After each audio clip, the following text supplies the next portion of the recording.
স্বয়ং সুবল সভা।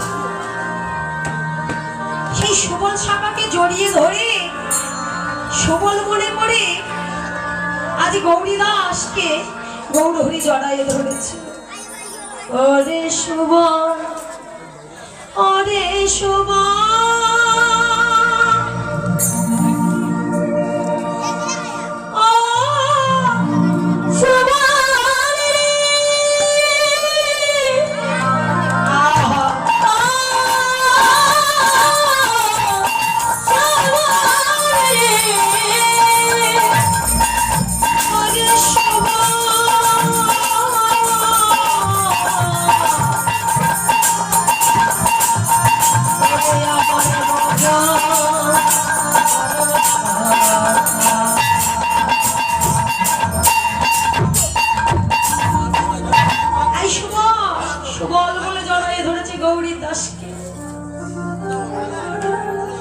যিনি হলেন তেতা যুগে তরণী সেন। ভগবানকে এতটা ভালোবাসতে কখনো গোবিন্দ ছাড়া থাকেনি বাবা। সেই তরণী সেন যিনি হলেন দাপর যুগে সুবল, আর কলি যুগে হলেন গৌরী দাস। জড়াইয়ে ধরে বলে দাও আমি কোথায় গেলে রাধা পাবো, আমি রাধা পাবো। সেই সুবল সভা তেতা যুগে যখন তরণী সেন হয়েছিলেন, তাকে অনেক বড় পরীক্ষা দিতে হয়েছিল বাবা। কি পরীক্ষা? ছোট্ট তরণী সেন মায়ের কোলের শিশু, যিনি কিনা রাক্ষস কুলে জন্মগ্রহণ করেছিলেন।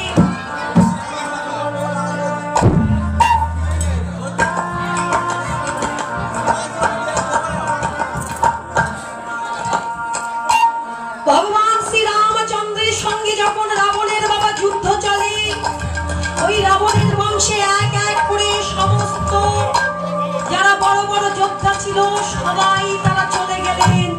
শেষে পড়ে রয়েছে এক তরণী সেন।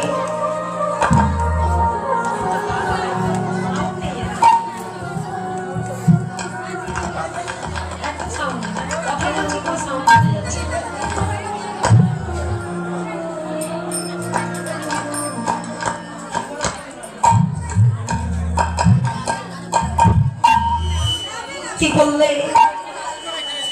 ছোট্ট তরণী সেন গিয়ে মায়ের চরণ জড়াইয়ে ধরে বলছে, মা, মা, এই রাবণ বংশে এখানে যত বড় বড় যোদ্ধা সবাই চলে গেল লঙ্কা। মা গো, এবার এসেছে আমার পালা। মা, তুমি আমাকে তাড়াতাড়ি করে সাজিয়ে দাও, আমি ওই প্রভু রামচন্দ্রের সঙ্গে যুদ্ধ করতে যাব।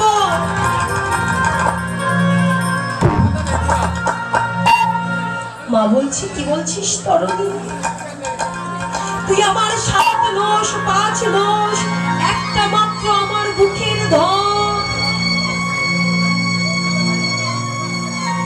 আমি তোকে ছেড়ে কেমন করে খেলিয়ে বাঁচবো বাবা? আজ যদি তোর কিছু হয়ে যায়, আমাকে মা বলে কে ডাকবে বলতে পারি? ও মা গো,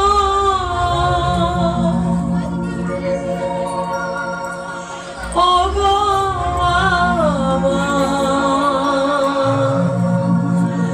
জননী জন্ম ভূমি, জননী জন্ম ভূমি।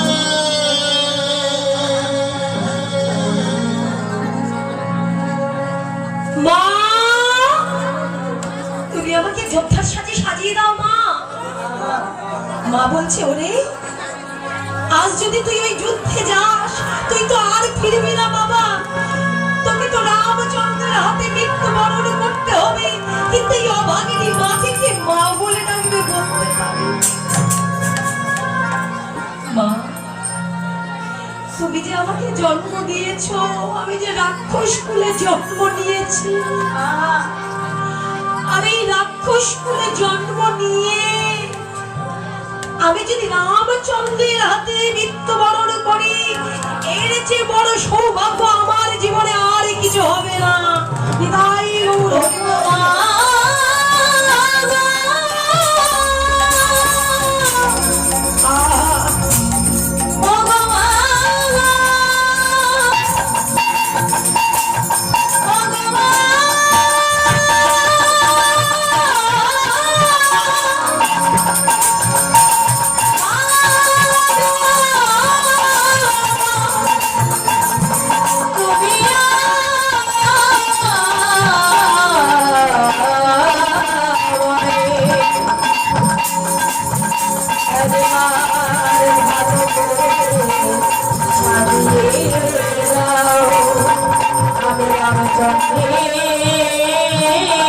সাথে যুদ্ধ করিতে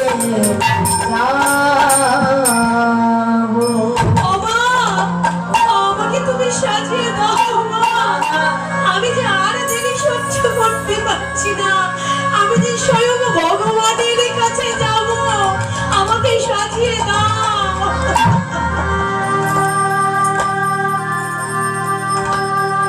মা কাঁদছে, ছেলেও কাঁদছে। ছেলে কাঁদছে, কতক্ষণে আমার ওই রামচন্দ্রের কাছে যাবে। মা কাঁদছে, আমার ছেলে যে চলে গেলে হারিয়ে যাবে। আমি কি নিয়ে থাকবো? তুই যে চলে যাবি, আমি কি নিয়ে থাকবো বলতে পারিস? খোকা বল না, এই তরুণী, আমি কাকে জড়িয়ে ধরে খোকা খোকা বলবো, আর আমাকে কে মা বলে ডাকবে বলতো?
কৃষ্ণ ভক্তিমতী হোক মাগো, তুমি মা হয়ে আমাকে রামচরণের থেকে দূরে সরিয়ে এই যে আমার পরম পাওয়া হবে মা। তুমি মা হয়ে আমাকে এত কষ্ট দিও না মা, আমাকে যেতে দাও মা, আমাকে সাজিয়ে দাও মা। মা বলল, বেশ, তুই যখন যেতে চাস বাবা, আমি তোকে বাধা দেব না, আমি তোকে সাজিয়ে দেব।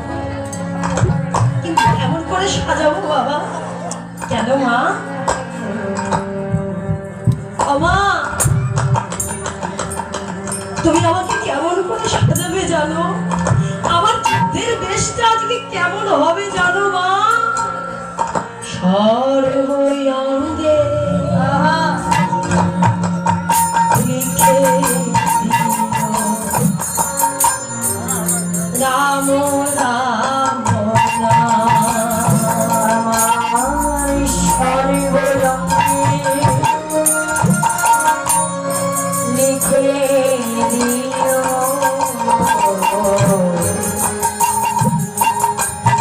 রাম রাম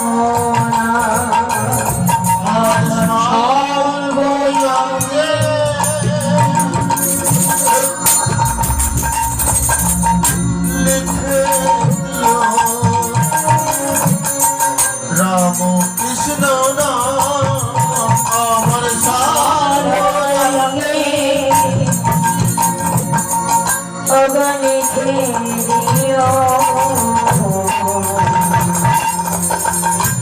রাম কৃষ্ণ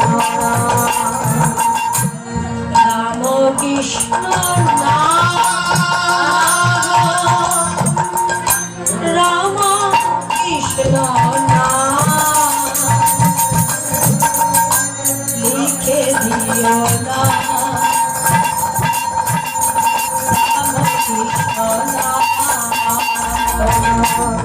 রাম কৃষ্ণ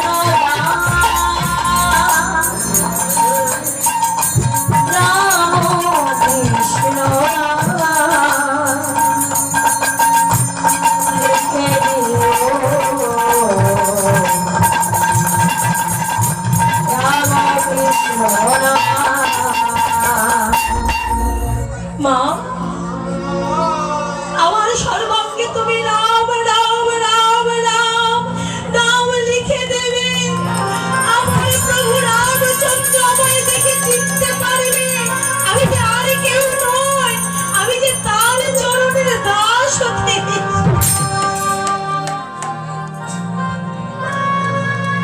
মা বললেন তাই হবে বাবা মা আমার কি করলেন বাবা নিজের সন্তান আজকে কোল ছেড়ে মায়ের বক্ষ ছেড়ে চলে যাবে মা কাঁদছে তরুণী বলছে মা কেঁদো না আজ যদি তুমি কাঁদো আমার চলার পথ যে পিছল হয়ে যাবে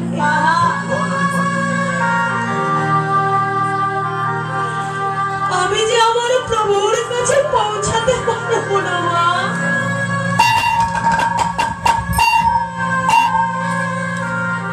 মা বলল বেশ খোকা আমি কাঁদবো না আমি তোকে সাজিয়ে দেবো বাবা মা আমার কি করলেন মা সর্বাঙ্গে রাম কৃষ্ণ নাম লিখে দিলেন আর ওই যুদ্ধর বেশ পরিধান করে তরুণী সেন কি করলেন ওই যুদ্ধের মাঠে গিয়ে দাঁড়ালেন এই যে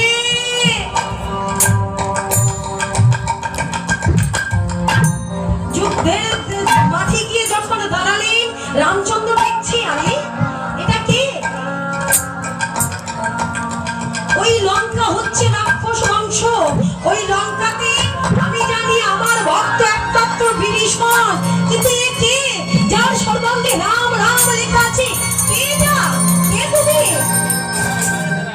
বিভীষণকে জিজ্ঞাসা করছে বিভীষণ আমি জানি লঙ্কায় তুমি একমাত্র ভক্ত আমার তুমি একমাত্র ভক্ত কিন্তু একে এই শিশু যার সর্বাঙ্গে রাম রাম লেখা আছে বিভীষণের পুত্র বাবা তরুণী সেন কিন্তু বিভীষণ কোনো পরিচয় দিলেন না বাবা ওই মিথ্যা কথা বললেন প্রভু আমি তো চিনি না কে আমি চিনি না পরিচয় দিলেন না কেন পরিচয় দিলে যদি প্রভু রামচন্দ্র ওই তরুণীকে বধ না করে ওই তরুণী তো রাক্ষস বংশ থেকে আর নিষ্কৃতি পাবে না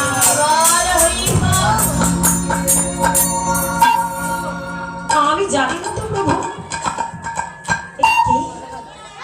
তুমি চেনো না না প্রভু আমি চিনি না তবে আপনাকে আমি একটা কথা বলবো যুদ্ধের সামনে যখন এসে দাঁড়িয়েছে ও আপনার বিপরীত পক্ষ ও এক যোদ্ধা আপনি এক যোদ্ধা আপনার সামনে যখন এসেছে তীর নিক্ষেপ করে ওনার বুকে আপনি আহত হত্যা করুন এই মুহূর্তে তরুণী কাঁদছে বাবা এই না হলে বাবা যে স্বয়ং ভগবানের চরণে প্রাপ্তির কথা বলতে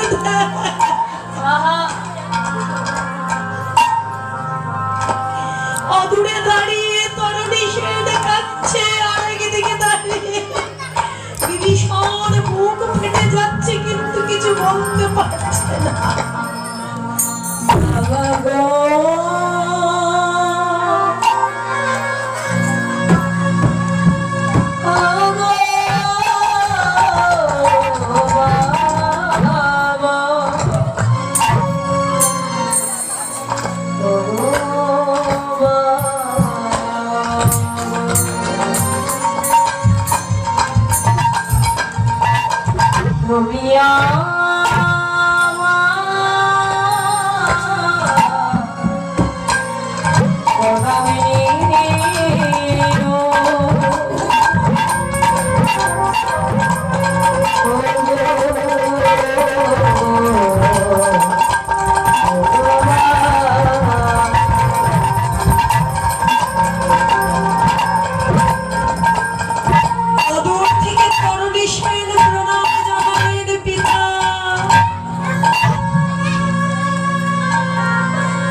এসেছি, আপনি আমাকে আশীর্বাদ করুন, আমি যেন এই যুদ্ধে জয় হতে পারি।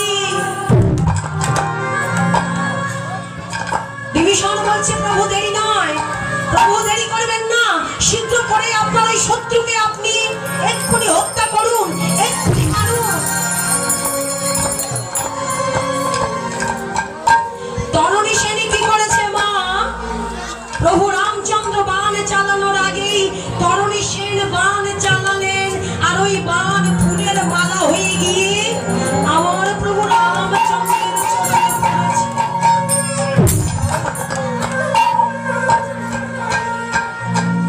প্রভু রামচন্দ্র বলছে, বিভীষণী কে? কিন্তু যে সে নয়, এ তো আমার পরম ভক্ত। দেখো আমার চরণে সে যে মালা নিক্ষেপ করেছে, আমি কেমন করে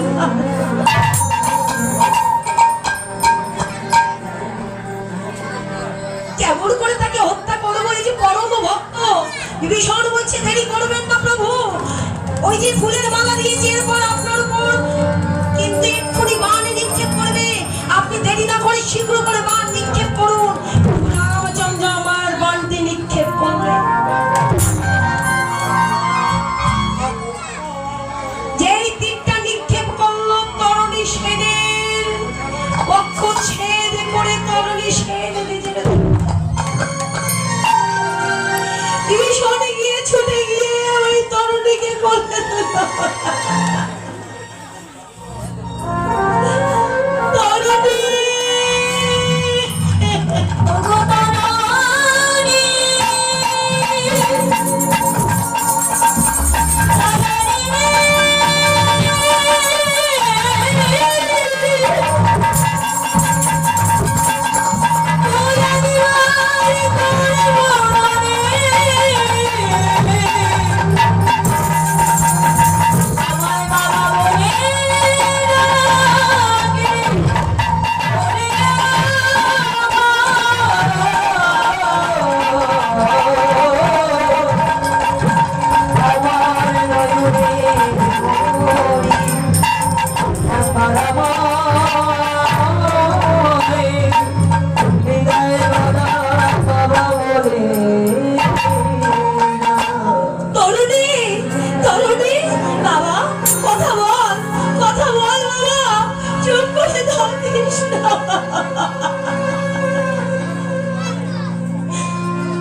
তরণী চোখ মিলে দেখছে বাবার কোলে রয়েছে।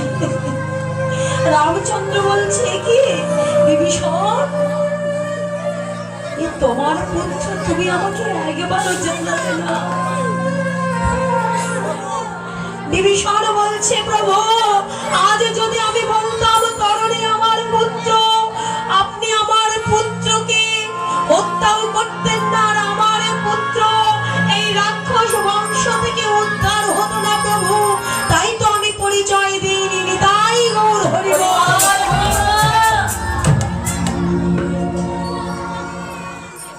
সেই তরণী যিনি দাপর যুগে হলেন সুবল সখা, আর কলি যুগে হলেন গৌরী দাস, সেই গৌরী দাসকে গৌর হরি জড়াইয়ে ধরেছে। গৌরী দাস, গৌরী দাস, একবার বলো আমি কোথায় গেলে আমার রাধা রানীকে পাবো, বলতে পারো? রাধা নাম জপে গোরা পরম যতনে, নাম জপে গোরা পরম যতনে, নাম জপে গোরা পরম